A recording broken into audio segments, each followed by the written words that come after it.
Hello and welcome to From Digital to D&D. In this series, some random guy on the internet tries to take a character from fiction and attempts to turn them into a usable stat block for you to use in your games of Dungeons & Dragons. For those of you unaware, each episode of this series will be broken down into the following sections. The character introduction, where I attempt to explain the background of the character. The feature breakdown, where I point out what aspect of the character I'll be tempted to convert.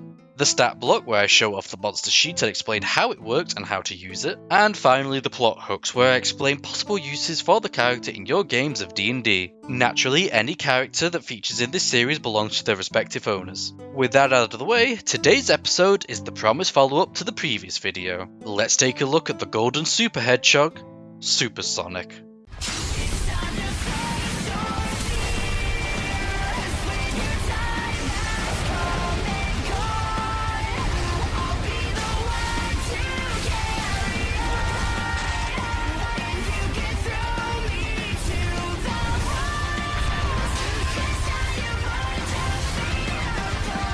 Super Sonic is the powered-up super form of Sonic the Hedgehog, hailing from the series of the same name. Since Sonic had his own video, this character introduction will focus more on the super form itself. If you want to learn more about Sonic himself, check out the previous video. A link to it is in the description. So, what is Super Sonic? Super Sonic is the result of Sonic collecting and using all 7 Chaos Emeralds, mystical gems of power. The transformation turned Sonic gold as his quills flow upwards with power and his eyes turn red. Whilst in this form, Sonic's power multiplies exponentially, making him nigh invulnerable and impossibly fast. Few creatures can withstand the might of Super Sonic. The Chaos Emeralds are mighty artifacts of great power, and Super Sonic is the result of Sonic using the positive power of the Emeralds. But where there is a positive, there must also be a negative. If Sonic draws upon the negative energy of the Chaos Emerald, he can become Dark Super Sonic. This Dark Super form grants similar powers to that of Super Sonic, but Sonic becomes more prone to anger and violence. Fortunately for everyone else, Sonic almost never enters his Dark form. But what happens if Sonic unifies the power of Chaos? The chaotic energy of the Chaos Emeralds makes this impossible, but if enhanced by the power of the Master Emerald, they can become Super Emeralds. With the power of the Super Emeralds, Sonic can go even further beyond and become Hyper Sonic. This form stands above the already great power of Super Sonic and has yet to know an equal. Sonic has achieved many forms over the years, and one day they might get a video of their own, but for now, let's focus on the one that started it all, Super Sonic.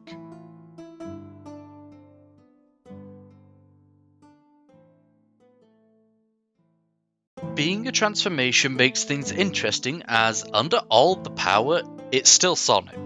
That means the baseline abilities of Super Sonic are identical to normal Sonic, just dialed up to 11. Sonic's speed increases tenfold, and now he can fly through the air with great agility. The Emeralds protect Sonic from harm, as Super Sonic is immune to almost any form of damage. Only god-level beings or artifacts of similar power have managed to actually hurt Super Sonic. Any other damage just simply knocks him back for a few moments. The only drawback to Super Sonic is the limited time it can be used for. The form consumes rings to power it, and for every second Sonic is in this state, he loses a ring. Traditionally, Sonic requires at least 50 rings to turn Super. As he overflows with power, Super Sonic has incredible control over energy, able to catch lasers and create light constructs. One of the most powerful abilities Sonic could use is Chaos Control, which can achieve many effects. But the two most commonly seen are stopping time and teleportation. When combined with his increased strength, the only chance anyone has against Super Sonic is to try and outlast him. When Super Sonic runs out of rings, he reverts back into his normal form. Sometimes the emeralds scatter across the world again, or Sonic is able to keep a hold of them. With all this power, let's see how it can be adapted into a stat sheet. Making a temporary super form into a stat sheet was actually easier than I thought it would be. The only real drawback is that it requires having Sonic's base sheet on standby. But without any further ado, here is Super Sonic. It's quite a big sheet, but with so much power, I think that's to be expected. Feel free to look through it at your own pace, but I'll now run through the sheet and explain each section. Starting off, Supersonic is still 3'3", so he's a small humanoid.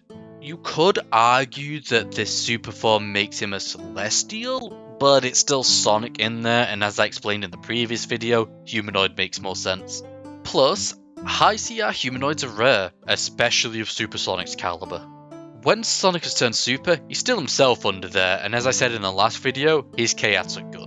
Moving on to armor class, Supersonic sits at 18, which is from his dexterity score alone. I played around with him having a naturally high armor class, but when I thought about it, Supersonic is just about as easy to hit as normal Sonic.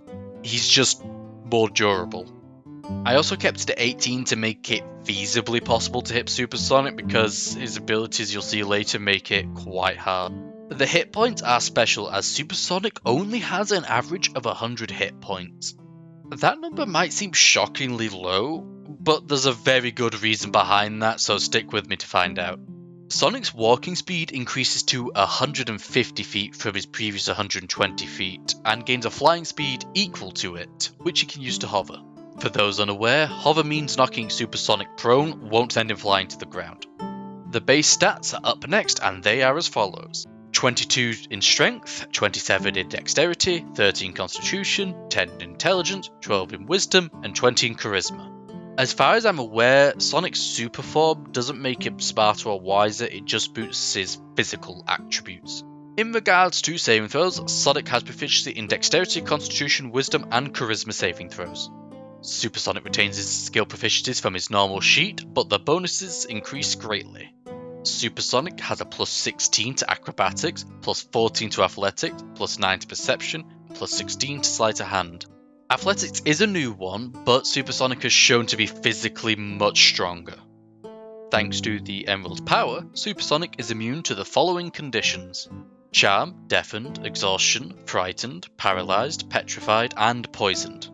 I decided to be a little fancy with his senses as Sonic's super forms haven't shown a special sense per se, but I think it's fair to assume artifacts like the Chaos Emerald can grant True Sight. True Sight allows Supersonic to see through normal and magical darkness normally, see invisible creatures and objects, automatically see past illusions, and see shapeshifters' real forms. It also lets Supersonic see into the ethereal plane. Languages present the same issue as Sonic's normal stat sheet in that he only ever speaks the common tongue. As a being who can contend with god-level beings, Supersonic sits at a challenge rating of 26, putting him on par with the Demon Lords and Archdukes as well as some Celestial Paragons. With the base stats done, let's move on to his traits and start with his Mythic trait. As I explained in the previous video, a Mythic trait is a special ability that lets legendary creatures enter a second phase and use new actions and abilities. Supersonic's Mythic trait is called Hypersonic, which he can use once per short or long rest.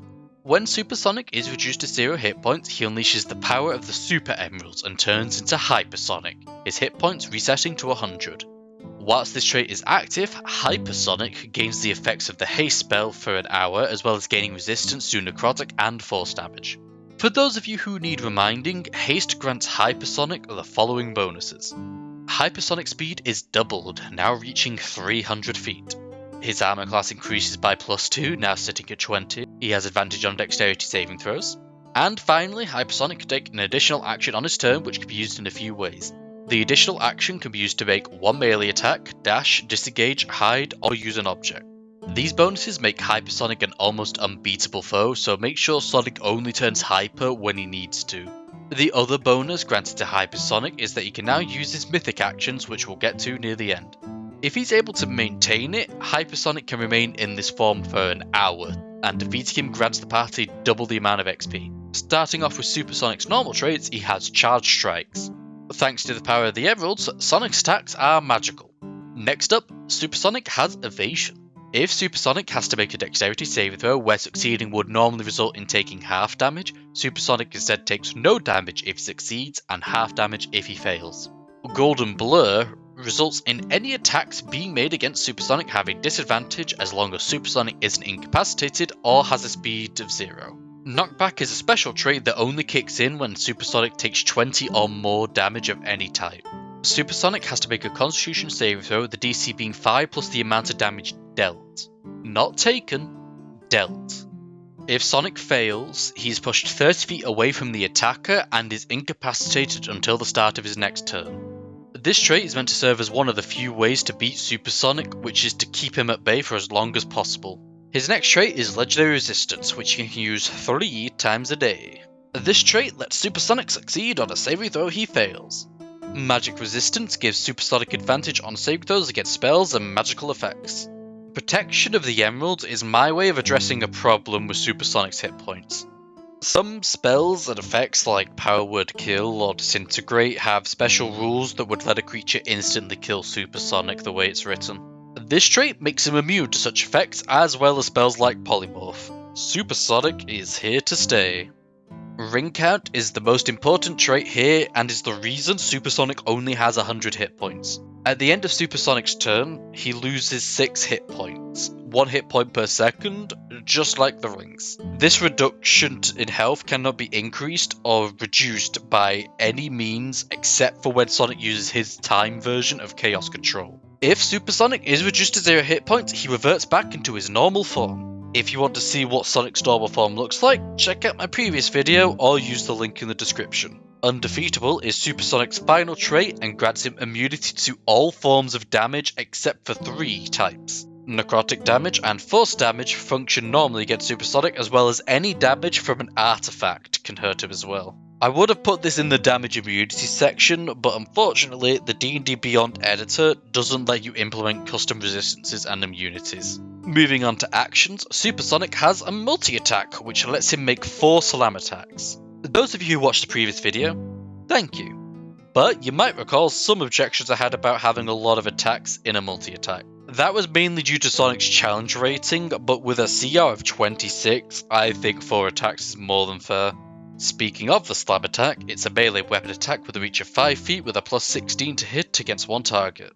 On a hit, it deals 1d10 plus 8 bludgeoning damage plus 3d12 force damage. If I had made this before Frontiers, the force damage probably wouldn't be there.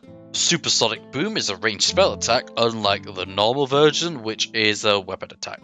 Having a range of 60 feet and a plus 16 to hit, a target hit by this attack takes 4d12 plus 8 force damage. If you're curious as to the origin of this attack, please check out my previous video on Sonic. Special actions are up next, and they all fall under Super Sonic Speed, which has a recharge roll of 4 to 6. The first special action is Chaos Control Time. This action lets Sonic cast Time Stop.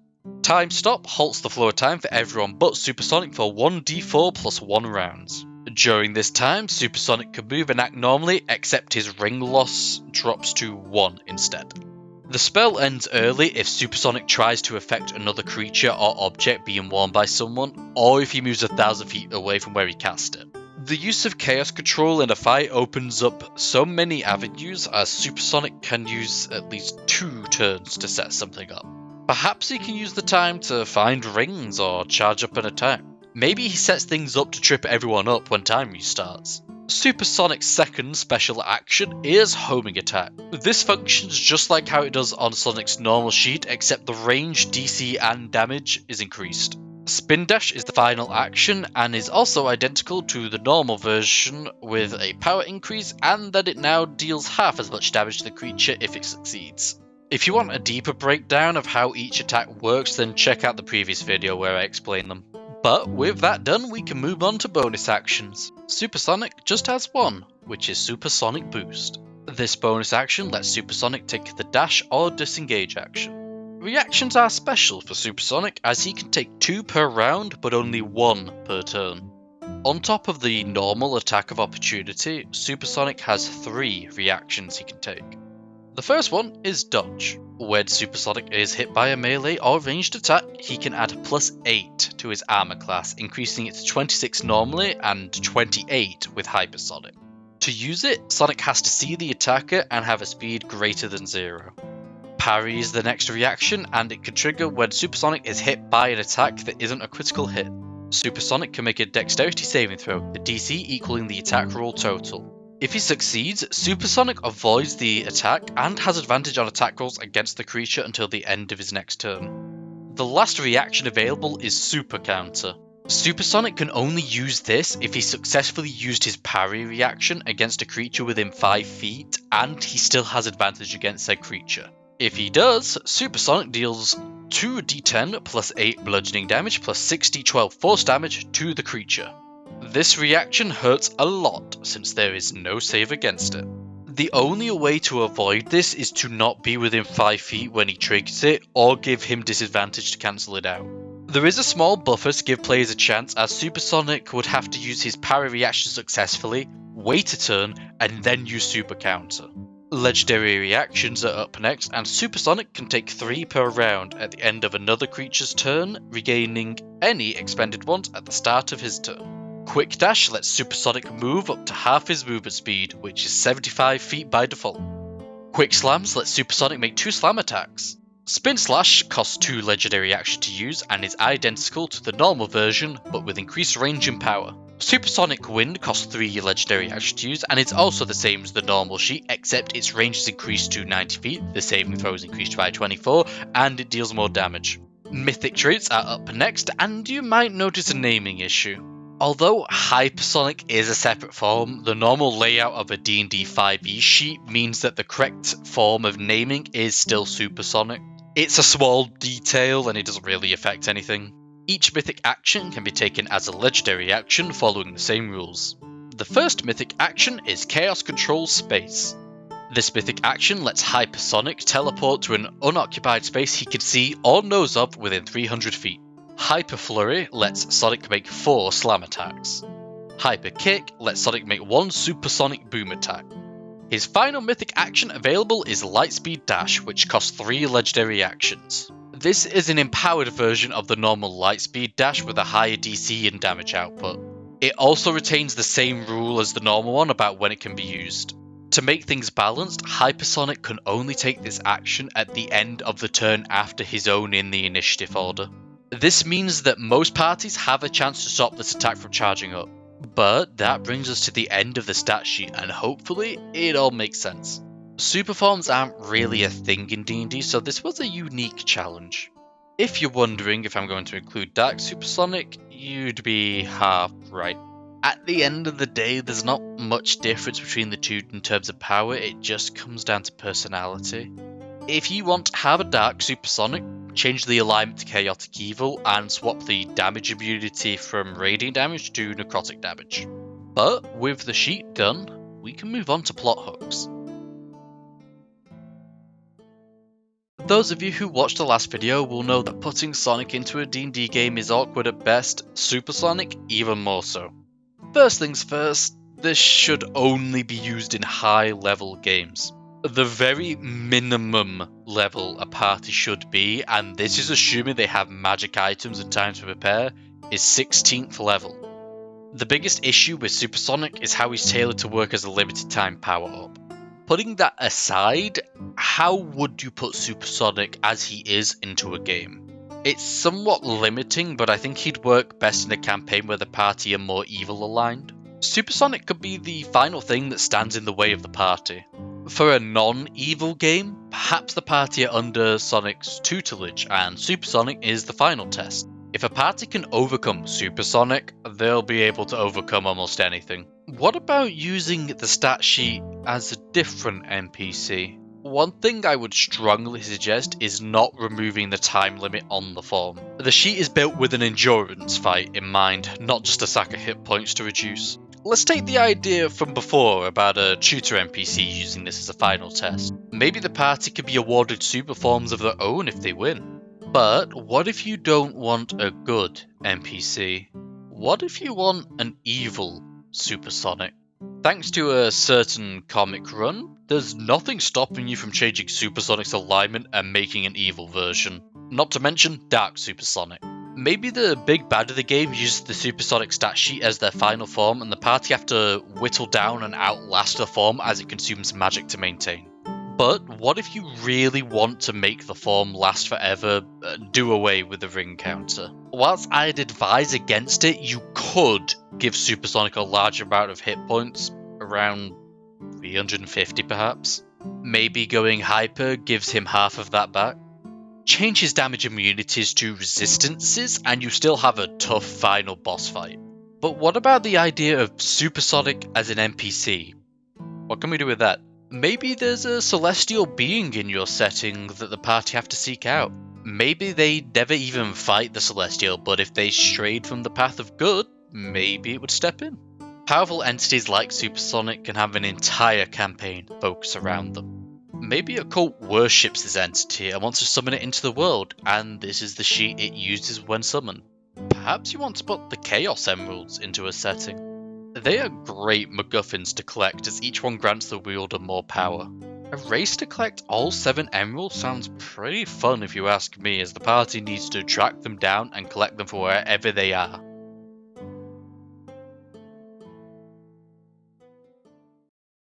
But with that, we've reached the end of today's video. Before you head off, I would like to thank you for watching, and I hope you managed to get something out of this. The Supersonic stat block is available on D&D Beyond for free, and the link to it is in the description. I hope you all have a great day, may your dice roll favourably. Goodbye for now.